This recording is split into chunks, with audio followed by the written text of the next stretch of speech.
Good morning everyone, কেমন আছেন আপনারা সবাই? আশা করি অনেক ভালো আছেন।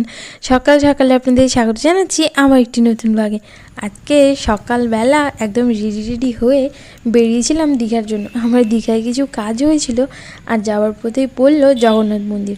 আগেরবার যখন ক্রস করে যাচ্ছিলাম তখন দেখছিলাম এখানে প্রচুর টুরিস্ট জমেছে, কিন্তু আমি কখনো নেমে আর সামনেরটাই আসিনি, তাই ভাবলাম না এইটার একটা ছোটো ট্যুর হয়েই যাক।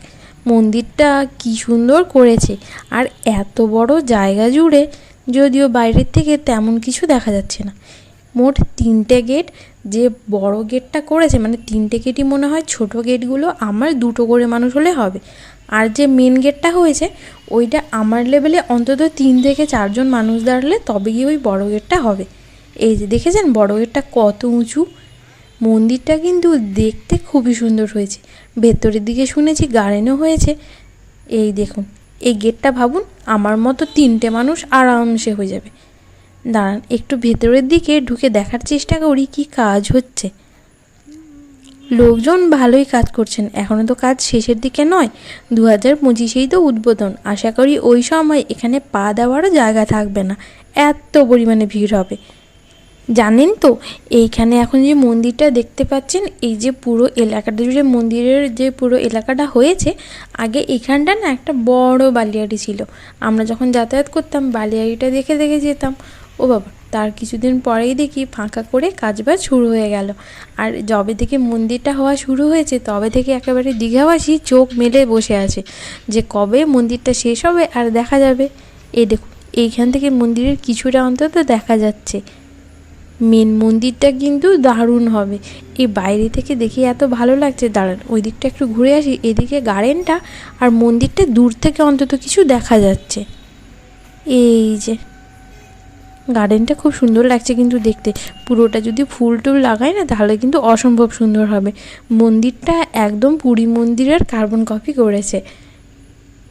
এই দেখুন, এই জানেন তো এই যে বড় চূড়াটা দেখা যাচ্ছে, ওই মেন মন্দিরটা কিন্তু আমাদের বাড়ি থেকেও দেখা যায়। বাড়ির ছাদে যদি উঠি তাহলে কিন্তু ওইখান থেকে এই চূড়াটা আরামসে দেখা যায়। যা হোক ভালোই হবে, সকাল বিকালে দর্শন তো অন্তত হয়ে যাবে। 2025 সালের এপ্রিলে এই মন্দিরটার উদ্বোধন আছে। আর কটা তো মাত্র দিন। ভাবুন তো, এপ্রিল পরে যদি মেতে ঘুরতে আসেন দীঘা, তাহলে কিন্তু এটা আপনার একটা মাস্ট ভিজিট ডেস্টিনেশন হবে। কারণ এত সুন্দর মন্দির। আর এই যে উল্টো দিকে হচ্ছে ন্যাচারাল পার্কের কাজ। আমি যতবারই যাই তাকিয়ে তাকিয়ে চলে যাই, কখনো তো নামিনি। আজ ভাবলাম না যে মন্দিরটা যখন দেখতে এসেছি একবার মন্দিরটা ঘুরে নিই, চলুন একবার ন্যাচারাল পার্কের দিকটা ঘুরে আসি। এখনও এই সাইডের দিকে কাজগুলো হচ্ছে, যদিও মোটামুটি যাওয়ার মতো রাস্তা আছেই। কয়েকজন দেখলাম ভেতরে ঘোরাঘুরি করছেন, ওই দেখেই ভাবলাম না যাই আমিও একটু ঘুরেই আসি। এই দেখুন, এইখান থেকে মন্দিরটা দেখতে কি সুন্দর লাগছে। আমাদের দীঘার এটা একদম বেস্ট জায়গা হতে চলেছে কিন্তু ভবিষ্যতে। চলুন আগে পার্কটা একটু ঘুরে আসি। ইস, পুকুরটা কদিন আগে চলে গেল, জানলে ওকে একেবারে এখানে নিয়েই আসতাম। যদিও জানার কথা নয়, যতবার আসি এখান থেকে তো পাশ কাটিয়ে চলেই যাই, কখনো তো আর নামিনি।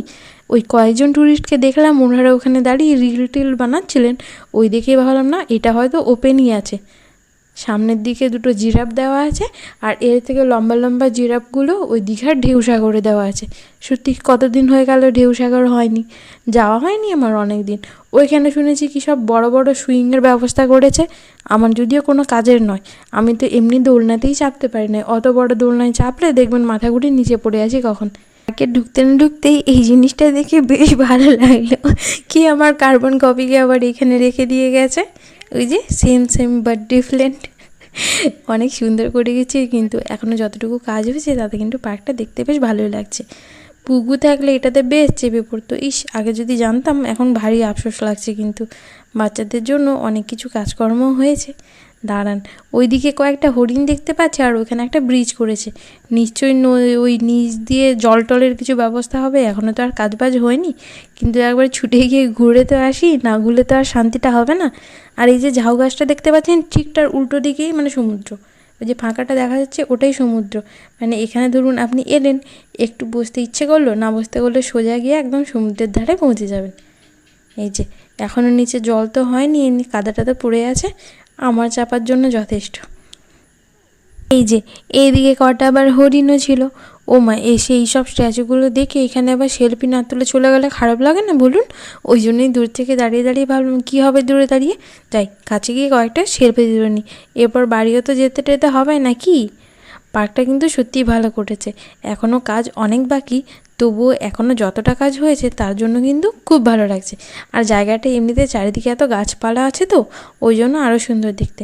এখান থেকে বেরোবেন সোজা একদম রাস্তা পার হয়ে ওই পাশে মন্দির, চারিদিকে মন্দির দেখুন, ভেতরে প্রসাদ খান, বেশ এনজয় করুন। দীঘা কিন্তু আগামী দিনে সত্যি খুব সুন্দরভাবে সেজে উঠতে চলেছে। জানেন তো, আমি ভেবেছি এইখান থেকে বেরিয়ে একবার সমুদ্রের ধার হয়ে ঘুরেই যাব, এসেছি যখন সমুদ্রে যাব না, সে আবার কেমন কথা। এই দেখুন, এই দিকটা উল্টো দিক দিয়ে অন্তত মন্দিরের 4টা না 5টা চূড়ো সুন্দর করে দেখাচ্ছে। চলুন সমুদ্রের দিকে যাই এবার একবার। এই যে সোজা চলে এলাম এরপর সমুদ্রের ধারে। আসার আগে টাইড প্রেডিক্টারে দেখেই এসেছিলাম যে 3:15-তে পুরোপুরি ভাটা, তো এখন মোটামুটি নিচে তো নামাই যাবে, চান টান তো করবো না, পা ভেজানোর জন্য যথেষ্ট। আজকে এই ঘাটটায় লোকজন নেই, এই জন্য আমার এত ভালো লাগে। এই ঘাটটা দীঘার সব থেকে বেস্ট ঘাট।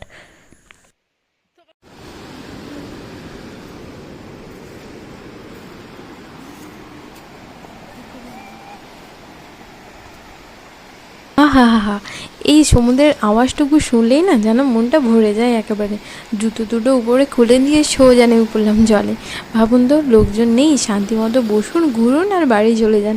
দীঘাতে থাকার এই তো এক বিশাল মজা। সবাই লোকে ভিড় করে ঘুরতে আসে, আর আমি সুযোগ পেলেই গাড়ি সাইকেল যা খুশি নিয়ে চলে আসি। ভাটার সময়টা তো সমুদ্রের বালির উপরে হাঁটতে খুব ভালো লাগে। এখানে লোকজনের নেই না, তো ওই লোকের কিচির কিচির থাকলে না বিরক্ত লাগে একবারে। দাঁড়ান, এই দিকটা একটু ঘুরে নিই। কি সুন্দর লাগছে এখানে, ছবি তুললে যা সুন্দর ছবিগুলো আসবে না। এখানে কিছুক্ষণ একা যদি মানুষ বসে তাহলে কিন্তু মনের ওই ডিপ্রেশনগুলো জিনিসগুলো না, ডিপ্রেশন একেবারে কাজই করবে না, ডিপ্রেশন দূর হয়ে যাবে।